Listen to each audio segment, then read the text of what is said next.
qui nous présente les effets d'échelle, un travail auquel Pierre Habib a longuement et scrupuleusement contribué. Voilà.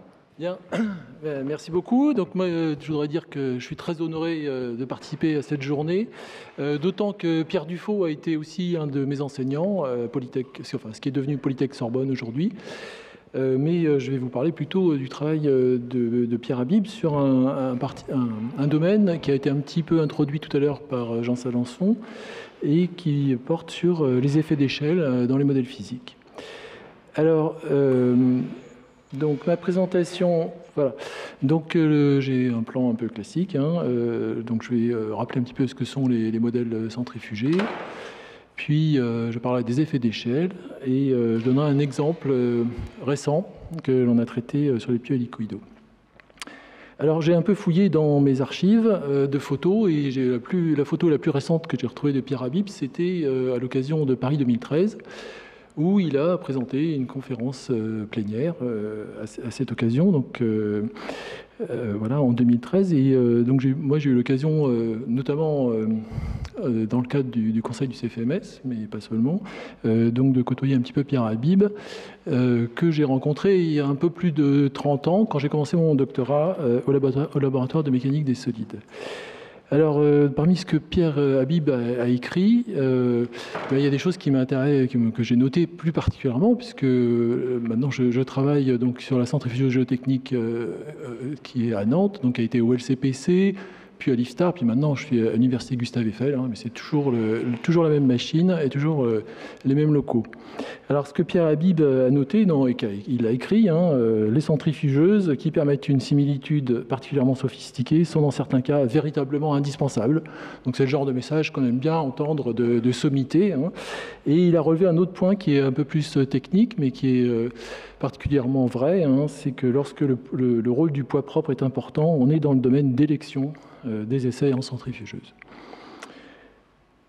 Voilà. Alors un petit rappel sur les modèles réduits centrifugés. Donc c'est une idée qui est pas nouvelle. Ça date de 1869. Édouard Phillips avec un S à la fin, qui a rédigé dans les comptes rendus de l'Académie des sciences. Donc un article pour la première fois, on évoquait de mettre des modèles réduits dans une centrifugeuse. Alors, les mots-clés qu'il a utilisés, les expressions que peut-être vous apprécierez, les équations aux différences partielles fondamentales, donc on dit un peu équation d'équilibre aujourd'hui, un vocabulaire un peu différent, mais on comprend très bien. Et puis le rapport de similitude, donc des notions qui étaient déjà à la mode, qui étaient utilisées dans d'autres domaines que la mécanique du solide, mais dans la mécanique des fluides notamment. Et il a introduit donc les premiers, ces paramètres là qui sont déduits des équations d'équilibre, donc les facteurs d'échelle qui doivent concorder les uns par rapport aux autres de façon à pouvoir réaliser une modélisation en respectant les similitudes de la mécanique. Alors c'est intéressant, un deuxième titre, c'est que comme c'est tiré des équations d'équilibre, ça ne dépend pas du comportement du matériau. Alors que vous savez tous que les sols, les roches ont des comportements pas toujours très faciles à appréhender. Et donc ça permet quand même de mener des expérimentations, même si on ne connaît pas parfaitement le comportement. Donc ces termes-là, on les appelle maintenant des facteurs d'échelle dans le vocabulaire courant. Alors il y a une autre personnalité qui a été évoquée aussi par Jean Salençon ce matin, c'est Jean Mandel, qui en 1962 en fait, a écrit un article important sur les similitudes.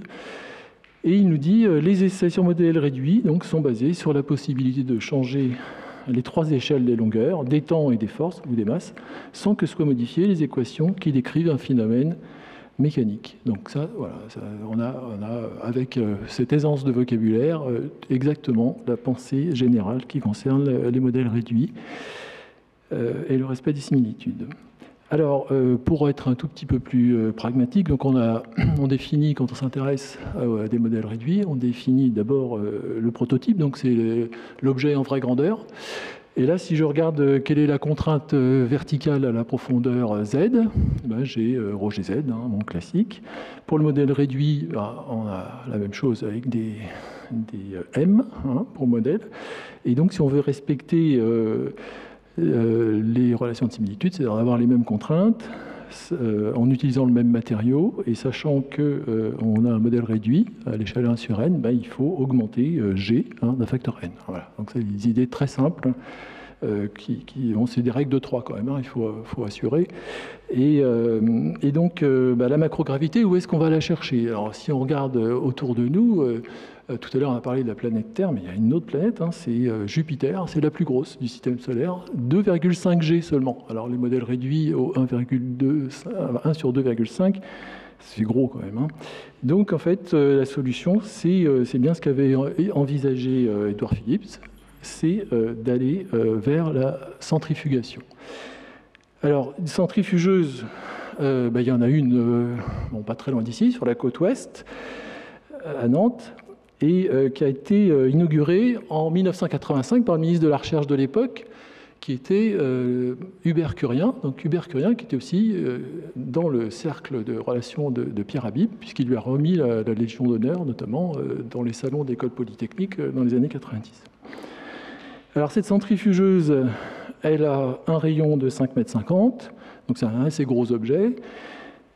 On peut embarquer 2 tonnes dans la nacelle qui est pivotante, c'est-à-dire qu'elle s'incline lorsque la centrifugeuse tourne, et on peut monter donc jusqu'à 100 G.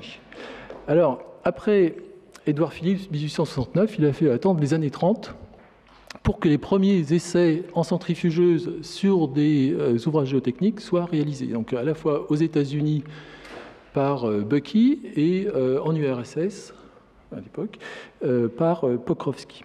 Et puis depuis, ça a beaucoup essaimé. Et aujourd'hui, en fait, il y a beaucoup de centrifugeuses à travers le monde, plus de 80 sur les 5 continents. Donc c'est une technique assez répandue. Alors venons maintenant aux effets d'échelle. Donc j'ai pris une définition qu'avait rédigée Jean-François Corté, donc, qui est ingénieur des ponts, qui a porté le projet de centrifugeuse à Nantes. Donc tout écart entre les résultats exprimés sous forme adimensionnelle, entre un modèle réduit et la structure prototype correspondante, s'il y a un écart, c'est qu'il y a un effet d'échelle. Voilà. Alors, à titre d'exemple, j'ai retrouvé donc, dans la littérature un article de Krebs-Ovesen qui a publié en 1979, donc un exemple de fondation superficielle sous chargement vertical. En fait, là, ce que vous voyez sur le graphe, à gauche, c'est le plan d'expérience. Donc, en ordonnée, on a le log de n, donc l'intensité de la macrogravité ou le facteur de réduction d'échelle, et en abscisse, on a le log de la largeur de la fondation. Voilà. Alors ce plan d'expérience, en fait, on va regarder qu'un tout petit bout, c'est-à-dire qu'on va suivre une diagonale dans ce sens-là, et en fait, tous les modèles réduits qui sont sur cette diagonale, ils correspondent au même prototype. Donc là, ici, une fondation de 1 mètre de diamètre. Et dans le cadre de ces échelles-là et de ces essais-là, en fait, pour voir s'il y a un effet d'échelle, Ovesen a, donc c'était au Danemark, je n'ai pas précisé, il a pour 4 essais, 4 configurations différentes, réalisé un certain nombre d'essais. Les données ici, les résultats sont portés en coordonnées adimensionnalisées, donc disons la charge verticale en ordonnée et le déplacement en abscisse. Et donc vous voyez, vu de loin, on a à peu près les mêmes résultats. Donc tout ça, comme c'est en adimensionnel, c'est vrai pour le modèle réduit, c'est vrai pour le prototype. Et donc à partir de là, en fait, on peut réécrire d'une autre façon. Donc ici, en ordonnée, la charge à la rupture adimensionnelle et en abscisse le diamètre. Et donc là, on voit, si on pratique plus d'ingénieur, on utilise des gros marqueurs et on voit très bien qu'on peut tracer un trait à peu près horizontal, c'est-à-dire qu'il n'y a pas d'effet d'échelle pour ce sable-là dans les conditions d'essai qui ont été réalisées ici. Donc il y avait d'autres graphes sur ces résultats qui correspondent à d'autres essais, à d'autres échelles, sur d'autres sols, et pour lesquels, donc, qui sont dus à Deber, et pour lesquels il y avait des effets d'échelle. Alors, qu'est-ce que Habib nous a apporté?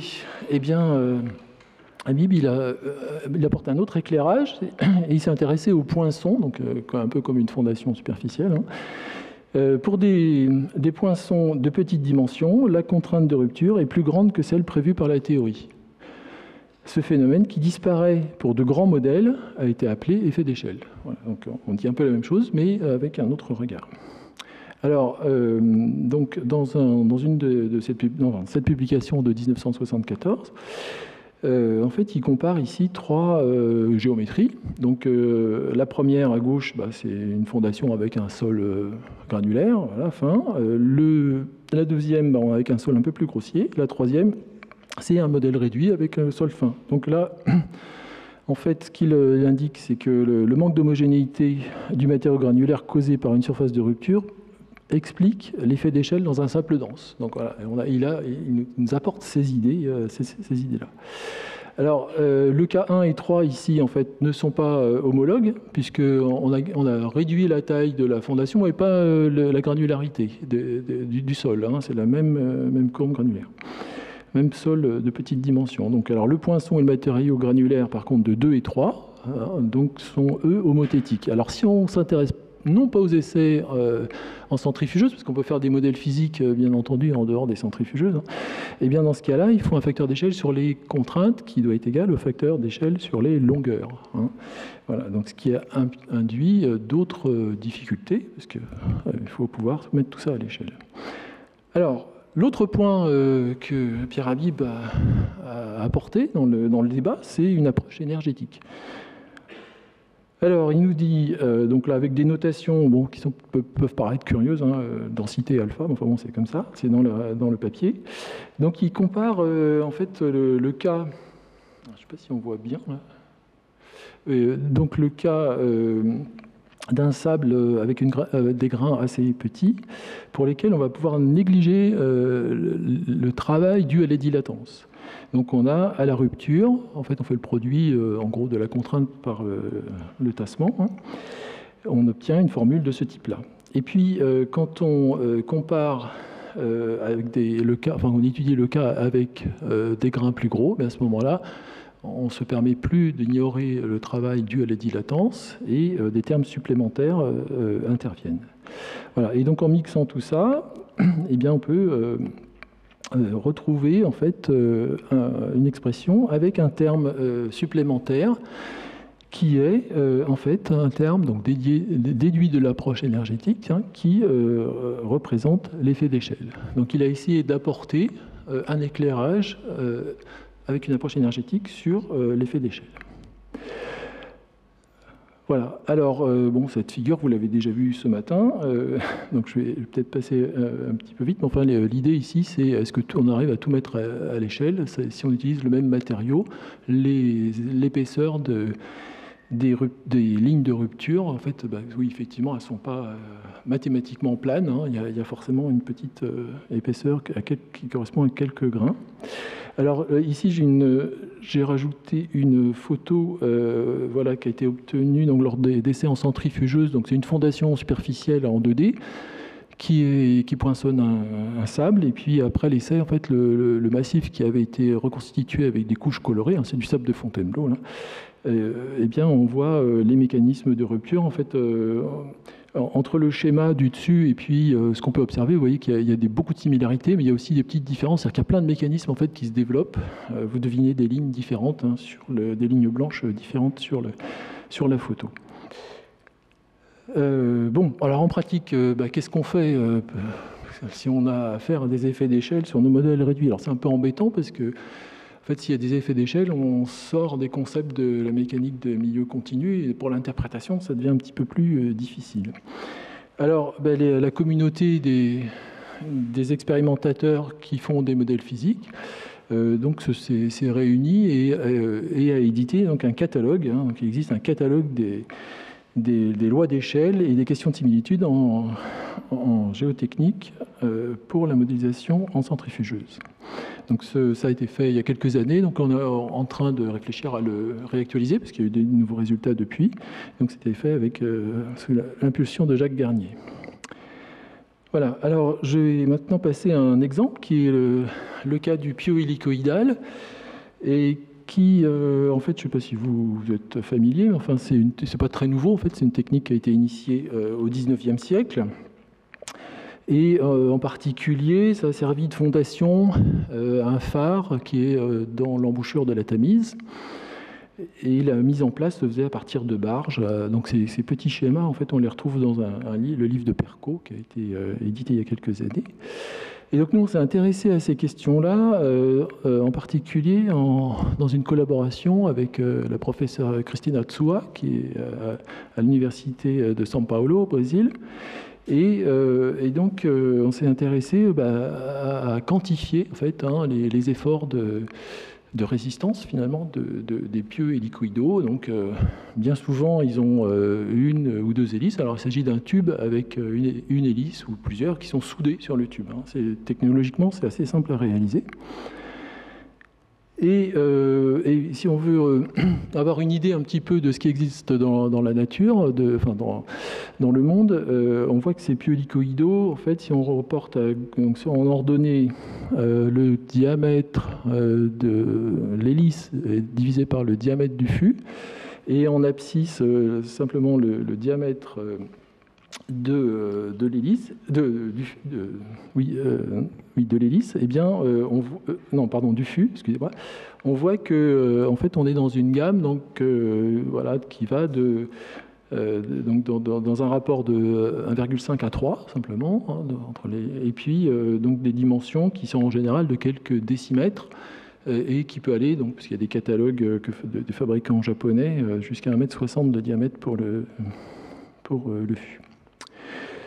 Voilà. Alors les applications, on trouve par exemple ici des tours, des pylônes électriques, ça vient du Brésil, donc qui sont maintenus avec des câbles et lesquels câbles sont reliés, sont maintenus grâce à des pieux hélicoïdaux. Bon, en France, on a un peu cette même technique. Si vous allez dans les vignobles, là, au bout de la vigne, le fil de fer, il est souvent accroché à une petite encre hélicoïdale. D'autres applications sur les gazoducs ou sur les panneaux photovoltaïques. Et puis plutôt des recherches prospectives. C'est comment va-t-on ancrer les éoliennes flottantes si cette technique continue à se développer. Donc c'est ce qu'on a essayé de regarder aussi dans un projet financé par le WIMEC récemment à Nantes. Alors, qu'est-ce qu'on a utilisé, nous ? On a utilisé des pieux assez simples pour étudier les effets d'échelle. On a pris des pieux avec une seule hélice. Et donc, typiquement, un fût de 10 mm et une hélice de 30 mm. Alors, un point important sur le comportement des pieux hélicoïdaux, c'est leur installation. Donc pour pouvoir les installer correctement, on a développé un dispositif qui fonctionne donc en centrifugeuse. Donc là, c'est des modèles réduits au dixième qu'on a testés. Donc il s'agit, vous voyez sur le schéma, il y a d'une part un vérin hydraulique qui est en jaune, qui a un mouvement vertical, et puis auquel est attaché un petit moteur qui permet d'assurer la rotation du pieu de façon à générer un enfoncement de 1 pas par tour. Donc on contrôle parfaitement l'enfoncement. Et puis au niveau du pieu, en tête, dans la partie supérieure du pieu, on a installé les capteurs. Donc là, il y a un couple-mètre et un capteur de force, donc qui nous permettent à la fois pendant l'enfoncement et aussi lors de l'essai d'arrachement, d'avoir une idée assez précise des efforts. Voilà, alors l'effet de l'installation est très important, parce que vous voyez ici, c'est dans un sable dense. Eh bien, on remanie le sol dans un cylindre dont le diamètre est à peu près égal à celui de l'hélice. Alors c'est important dans la prise en compte des mécanismes de rupture. Et donc les effets d'échelle, en fait, est-ce qu'il y en a ? Alors, qu'est-ce qu'on fait là ? On a une hélice. Donc ça remarche peut-être comme une encre plate ou comme une fondation superficielle un peu enterrée. Et un fût. Alors le fût, ça marche comme le fût d'un pieu, en fait. Donc on va regarder dans le catalogue des lois d'échelle, qu'est-ce qu'on trouve. Donc il n'y a pas d'effet d'échelle si on a un rapport entre le diamètre et le D50 du sable supérieur à 33 à 50. Donc ça dépend des auteurs. Donc déjà, on est un petit peu dans le flou, hein, d'une part, et d'autre part, on se rapporte au D50. Donc c'est plutôt pour des sables denses, mais si le sable est un peu moins dense, c'est toujours le même D50. On se doute bien qu'il y a quelque chose qu'il faudra regarder un jour là-dessus. Alors, pour les fondations superficielles, pour les encres plates, le ratio c'est 25, donc encore une valeur différente. Et puis pour le frottement latéral le long des pieux, là c'est le grand écart, hein, ça va selon les auteurs de 30 à 200. Voilà, donc on a décidé de faire des expérimentations par nous-mêmes là-dessus. Donc on a 4 pieux avec 4 tailles différentes qui correspondent donc au même prototype et qui vont être testés à 4 accélérations centrifuges différentes. Alors, donc on a fait l'installation, je ne détaille pas l'installation, là il s'agit simplement des essais d'arrachement, donc dans 3 conteneurs différents, voilà, rapportés ici pour les différents types d'essais, donc rapportés en grandeur prototype. Eh bien, on trouve des valeurs qui sont tout à fait semblables. Alors, le conteneur du milieu était un petit peu moins réfié. A priori, il devait y avoir plus d'hétérogénéité.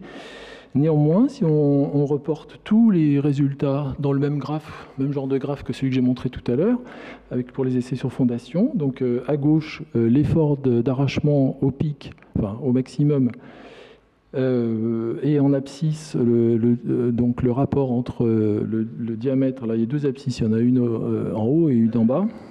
Donc il y en a une qui est relative donc, au diamètre par rapport au D50, et l'autre au W, donc, qui est la demi-différence entre le diamètre du pieu et le diamètre du fût. On voit qu'on a pas beaucoup d'effet en fait, du diamètre sur la résistance maximale.